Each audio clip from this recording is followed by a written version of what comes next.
बिस्मिल्लाहिर्रहमानिर्रहीम। अस्सलाम वालेकुम नाजरीन, आप यूट्यूब चैनल देख रहे हैं। मैं इमरान खान हूं। नाजरीन, अब तक की लड़ाई में डोनाल्ड ट्रंप ने सबसे बड़ा यू टर्न ले लिया है।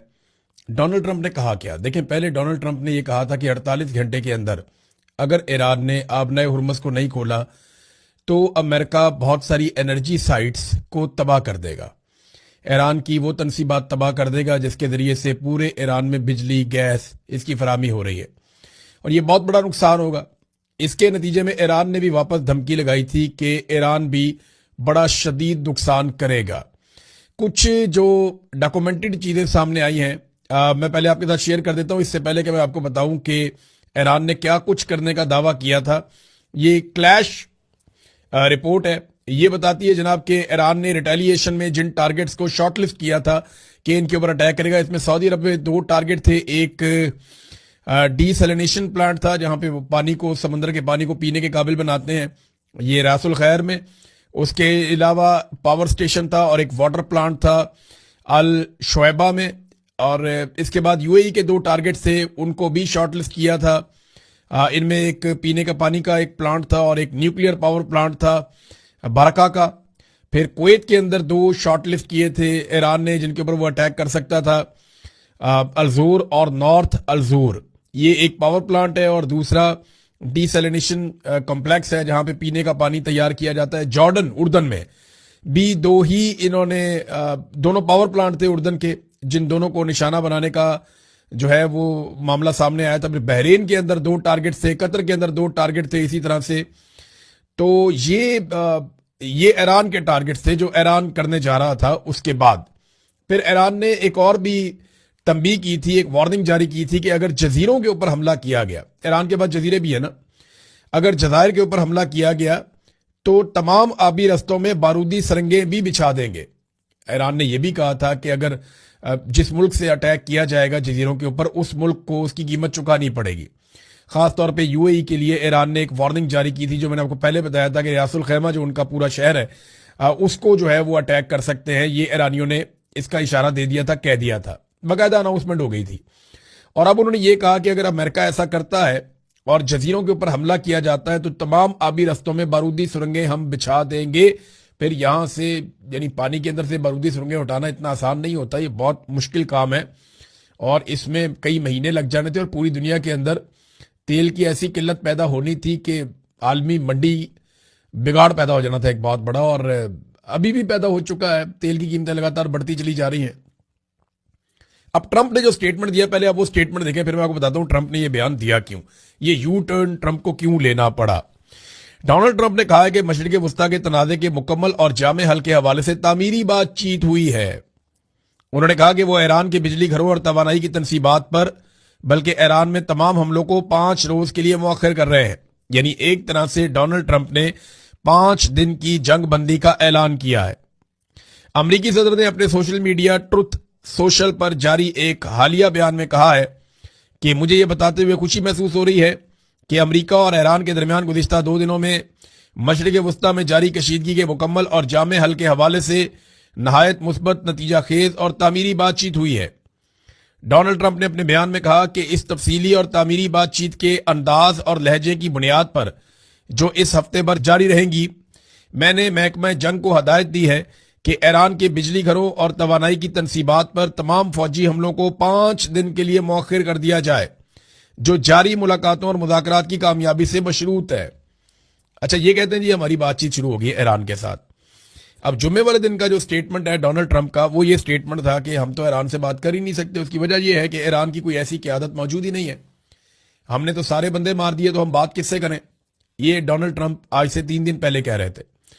आज डोनाल्ड ट्रंप कह रहे हैं जी हमारी उनके साथ बातचीत हो रही है। किन के साथ बातचीत हो रही है कुछ नहीं बताया गया, जबकि ईरान ने इसके हवाले से कैटेगोरिकली कह दिया कि हमारी कोई बातचीत नहीं हुई। ईरान ने साफ कह दिया कि हमारी कोई किसी से बातचीत नहीं हुई।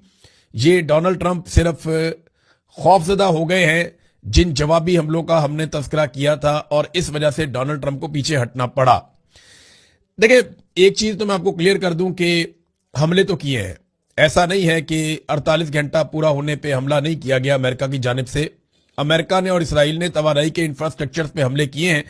और डोनाल्ड ट्रंप ने जब ये धमकी दी थी कि उसके बाद ही फौरी तौर पे जब उन्होंने कहा डोनाल्ड ट्रंप ने कि हम ये हमले करने जा रहे हैं एनर्जी की तनसीबात पे, और फिर ईरान ने कहा कि हम वापस हमले करेंगे, तो इसके फौरन बाद आलमी सतह पे तेल की कीमतों में भी इजाफा हो गया और स्टॉक मार्केट में भी बड़ी शदीद मंदी आई दुनिया में। अब इसका दबाव अमेरिका के ऊपर पड़ा, डोनाल्ड ट्रंप के ऊपर पड़ा, तो फिर डोनाल्ड ट्रंप को यू टर्न लेना पड़ा अटैक करने के बावजूद। ईरान ने अभी रिटेलिएशन करनी है, जितना अटैक इसराइल ने और अमेरिका ने ईरान के ऊपर किया, अभी ईरान ने अपना वादा पूरा करना है। लेकिन जो बड़ी तबाही फैलाने का एक अल्टीमेटम था वो डोनाल्ड ट्रंप ने वापस लिया। तो बड़ी वजूहत मैं आपको बताया, तो एक तो आलमी मंडी में तेल की कीमतें बहुत बढ़ गई थी, गैस की कीमतें बहुत बढ़ गई थी और स्टॉक मार्केट एकदम गिरना शुरू हो गई थी। फिर दूसरा यह है कि ईरान का एनर्जी इंफ्रास्ट्रक्चर तबाह करना इतना आसान काम नहीं है, ये बहुत कम्प्लेक्स है, बड़े अजीब तरीके से ये काम करता है और कई मुल्कों के साथ जुड़ा हुआ है, तो बड़ा तवील तरीन है ये। तो इसको मुकम्मल तौर पे तबाह करना इतना आसान नहीं है, अमेरिका को बहुत एफर्ट करनी पड़ेगी, ये बहुत लंबा टाइम लगेगा इस काम में। और तीसरा यह है कि ईरान ने जिन अहदाफ को निशाना बनाने का ऐलान किया वो मलबा भी अमेरिका पर गिर जाना था अगर वो ये करते हैं तो। चौथा यह है कि ईरान की साख अब ऐसी बन चुकी है कि जो ईरान कहता है वो कर देता है, लिहाजा इस वजह से यह डर था कि ईरान ने जो कहा है ये पीछे नहीं हटेगा। और पांचवी वजह यह है कि अमेरिका को अब यह लगने लगा है कि अरब ममालिक इस लड़ाई के बिल्कुल किनारे पर आकर खड़े हो गए, किसी वक्त भी अरबों को इस लड़ाई का हिस्सा बनाया जा सकता है। तो अमेरिका ये चाहेगा कि अब जो भी करना है अरब उसमें बराबर के हिस्सेदार हो, और ऐसा लगता है कि अरब ममालिक इसमें शामिल हो जाएंगे। एक तो सऊदी अरब ने कहा कि जो उम्रा ज़ायरीन आए हुए हैं वो 18 तारीख तक निकल जाएं सऊदी अरब से, और सऊदी सरजमीन को वो छोड़ दें, वो यहां से चले जाएं, उसमें तो भी टाइम लगेगा। लेकिन यहां पे एक खबर है मेरे पास, और ये अहम खबर है, बड़ी खबर है। Saudi Arabia opens King Fahd airbase to United States forces as Iran war shifts west. अब ये जो खबर दी गई है ना, ये खबर आती है रियाद से, और खबर ये बताती है कि सऊदी अरब ने ताइफ के अंदर जो किंग फहद एयरबेस है वो देने का फैसला किया अमेरिका को। याद रखिएगा ताइफ बिल्कुल करीब है मक्का मुकरमा से, तो यहां पे हरमैन शरीफैन बहुत करीब आ जाते हैं, और इन जगहों पे बहुत सारे मुकद्दस मकामात हैं, यानी ताइफ के रास्ते में, ताइफ में आसपास बहुत सारे मज़ारात हैं, बहुत सारे मुकद्दस मकामात हैं इन इलाकों में। तो यहां पे जब जंग शिफ्ट की जाएगी या यहां पे अमेरिका को बेसिस दी जाएंगी तो ईरान के लिए बड़ा चैलेंजिंग होगा यहां पे खालिसतन आके उन बेसिस को निशाना बनाना। देखें ना, ईरानी मिसाइल तो हवा में आता है, आप उसको जहां पे इंटरसेप्ट करते हैं वहां गिरता है, उसका मलबा या उसका बारूद वहां गिरता है। तो किसी भी ऐसी जगह पे गिरेगा तो मुसलमानों के जज्बात जो है वो भड़काए जा सकते हैं। सारे मामले में सऊदी अरब को भी गुरेज करना चाहिए था, इतना मुकद्दस मकामात की तरफ नहीं लेकर जाना चाहिए था लड़ाई को, या अमेरिका को वहां पे बेसिस नहीं देनी चाहिए थी। लेकिन अब वो क्योंकि बेसिस वहां पे चली गई हैं तो ईरान का हमला वहां जाएगा या नहीं इसके बारे में मैं कुछ कह नहीं सकता अभी आपको फिलहाल। लेकिन सऊदी अरब ने ऐसा किया है कि हरमैन शरीफैन के करीब जो है 85 किलोमीटर का टोटल फासला है खाना काबा से ताइफ का, जहां पे ये एयर बेस है, और वहां पे अमेरिका को एक सहूलत दी है मुबैना तौर पर। ईरान ने एक बड़ा क्लैरिटी के साथ वादे किया है, और जो फारस न्यूज जुड़ा हुआ है ईरानी फोर्सेस के साथ, उसने कहा जी कोई अमरीकी सदर से हमारा राब्ता नहीं हुआ, और ये अमरीकी सदर सिर्फ डर के मारे झूठ बोल रहे हैं, असल बात ये नहीं है। अच्छा, इसमें ना इसराइल और अमेरिका इस वक्त भी शदीद हमले कर रहे हैं ईरान पे, ऐसा नहीं है कि जंगबंदी हो गई है। तेहरान पे ताबड़तोड़ हमले किए गए हैं और लगातार हमले हो रहे हैं। ये बातचीत जो है ना वो ये सिर्फ एक बहाना है, और मुझे ऐसा लगता है कि डोनाल्ड ट्रंप और इसराइल पूरी कोशिश करेंगे कि किसी तरह अरब ममालिक इस जंग के अंदर शामिल हो जाएं। अब अगर ऐलानिया तौर पे अमेरिका को अड्डे दिए जा रहे हैं तो अरब ममालिक पाकिस्तान को भी कहेंगे कि फौरन आओ और इस लड़ाई का हिस्सा बनो। पाकिस्तान सऊदी अरब जाके वहां से इस लड़ाई का हिस्सा बनेगा, या पाकिस्तान अपनी सरहदों से भी ईरान के लिए मुश्किलात पैदा करेगा, इसके बारे में हम नहीं जानते।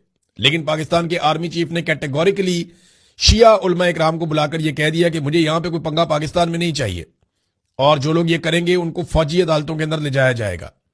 उनको काफी थ्रेट किया, उनकी डांट टपट भी हुई, वो काफी नाराज है कि हमारे साथ तौहीन में सलूक किया गया, हालांकि हम आलम दीन थे, प्यार से बात की जा सकती थी। लेकिन अच्छा, कुछ ये भी मौलवी कह रहे हैं नहीं जी हमारे साथ बड़ा अच्छा सलूक हुआ है, लेकिन जो ये कह रहे हैं हमारे साथ बड़ा अच्छा सलूक हुआ उनकी बात ही कोई नहीं सुन रहा। अब एक और काम भी शुरू हो गया है, पाकिस्तान की मिलिट्री एस्टेब्लिशमेंट के जेरे निगरानी या जेरे असर चलने वाले जो डिजिटल प्लेटफॉर्म है उनके ऊपर कलदम तंजीमों के लोगों के इंटरव्यूज किए जा रहे हैं। ये बड़ी ढिठाई और बेशर्मी वाला काम किया जा रहा है।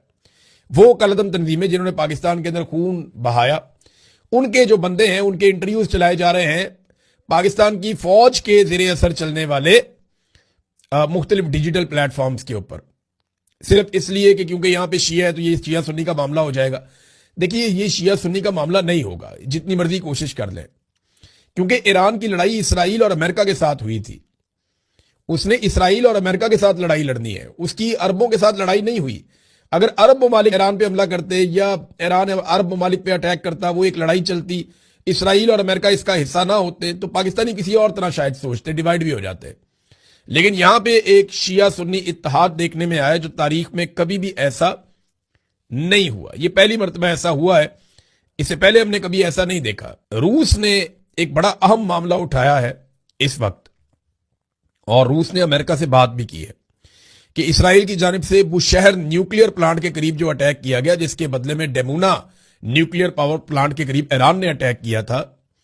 ईरान ने लगभग कोई 8 किलोमीटर दूर किया था, इसराइल ने काफी करीब अटैक किया है बुशहर में, जो न्यूक्लियर तनसीबात हैं उनके पावर प्लांट है वहां रशियन काम भी करते हैं। तो रशिया ने खबरदार किया कि ये इंतहाई दर्जे की गैर जिम्मेदारी है और ये इंतहाई खतरनाक बमबारी की गई है, इससे रेडिएशन हो सकती है, और उन्होंने अपने तहफुजात बताए।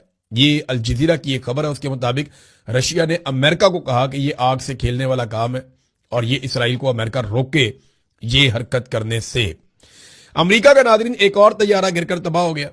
ये कुवैत में एक अमेरिकी फाइटर जेट गिर गया है। तो अब तक की इतला के मुताबिक जो दस्तयाब डाटा है, अमेरिका के टोटल 17 जेट तैयारे या एयरफोर्स के जहाज जो है वो गिरकर तबाह हो गए हैं।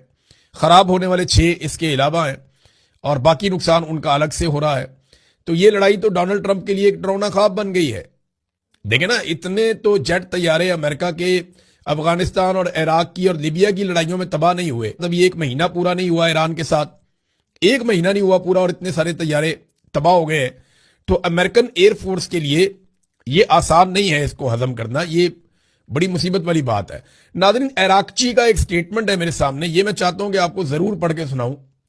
और उन्होंने इसके अंदर कुछ ना डाटा बताया है। ये ईरानी वजीर खारजा है, उन्होंने कहा जी मुझे एक बात वादे करने दें, मिस्र में से एक स्वेज कैनाल गुजरती है। मैंने आपको बताया था ना, मिस्र के बीच में से एक नहर गुजरती है, उसको स्वेज कैनाल कहते हैं।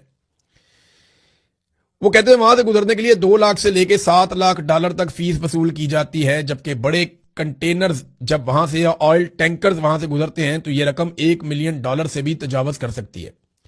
यानी मिस्र पैसा लेता है जो वो अपने रास्ते में से जहाज गुजारता है तजारत के लिए।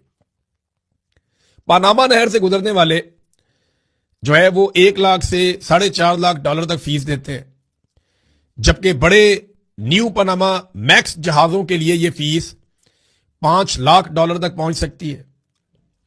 तुर्की जो है वो आबनाए बासफोरस के इस्तेमाल पर फीस लेता है। बासफोरस का तुर्की का एक इलाका है, वो उसकी फीस लेता है। कनाडा जो है वो सेंट लॉरेंस सी वे के इस्तेमाल पर फीस वसूल करता है। अमेरिका भी सेंट लॉरेंस सी वे पर फीस आयद करता है। ईरान ने कई दहाइयों तक आबनाए हुर्मुज के इस्तेमाल पर कोई फीस वसूल नहीं की, बल्कि उसको मुफ्त रखा। इतनी बदनामी, पाबंदियों और आलमी तन्हाई के बावजूद, और फिर भी आप ये चाहते हैं कि मैं ये मान लूं कि यहां बुरा किरदार ईरान है। बड़ी गहरी बात उन्होंने की कि पूरी दुनिया अपने समुद्री रस्तों से जब कोई शिप्स गुजरते हैं तो उनसे पैसे वसूल करती है, उनसे टोल टैक्स लेती है। टोल टैक्स आप कहते हैं ना, वो लेती है। लेकिन ईरान नहीं लेता। ईरान ने मुफ्त गुजरने दिया सबको, लेकिन फिर भी ईरान का किरदार बहुत बुरा है और ईरान का अपना तेल वहां से नहीं गुजर पा रहा था। ईरान के ऊपर पाबंदियां लगाई गई थी। अमेरिका में डोनाल्ड ट्रंप के खिलाफ एक बड़ा एहतजाज प्लान किया जा रहा है 28 मार्च को। इसकी तफसीलात मैं आपको 1-2 वीलॉग आगे जो आने वाले हैं उनमें बताऊंगा कि अमेरिका में डोनाल्ड ट्रंप की पॉलिसियों के खिलाफ कैसे अमेरिकन इकट्ठे हो गए हैं और कितने बड़े पैमाने पर वो एहतजाज करने का इरादा रखते हैं। श्रीलंका के हवाले से ईरान ने एक बड़ा शानदार काम किया, क्योंकि श्रीलंका ने एक एहसान किया था ईरान पे। जब इंडिया में बहरी मशकें करने के बाद ईरानी फौजी निकले तो वहां पे आगाह कर दिया गया अमेरिकन को कि जनाब ये निकल गए हमारी हदूद से। तो अमेरिकन ने वो शिप तबाह कर दिया। तो इस मौके पे श्रीलंका ने उनको रेस्क्यू किया था, उनके शोहदा की मदद की थी ईरानियों के। तो ईरानियों ने श्रीलंका के लिए यह सहूलत दे दी है कि आबनाए हुर्मुज में उन्हें मुकम्मल छूट है, वो अपने जितने मर्जी कंटेनर ले जाएं जैसे मर्जी वो इसे इस्तेमाल करें।